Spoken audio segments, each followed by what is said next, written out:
Amelka. Amelka, chodź tutaj.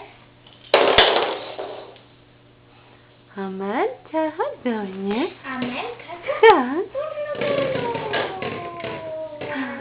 Co to? Chodź.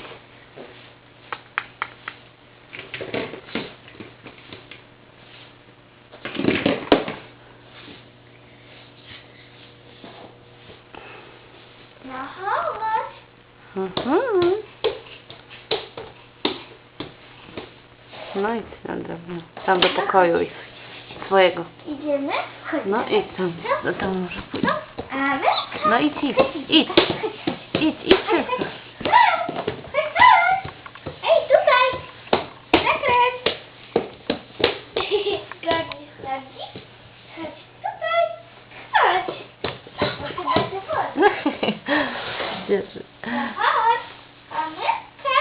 Sandra, wracaj. Chodź tutaj. No, wracamy. Chodź. No, chodź, Sówka. Chodź tu. No idź tam do pokoju. No. Tam idź do pokoju. No, chodź. Czekaj. No idź szybko. Gdzie Sandra idzie? Idź Amelcia za Sandrą. No, chodź. Idź. Chodź do mnie. Chodź do mnie. Tak się mój mały.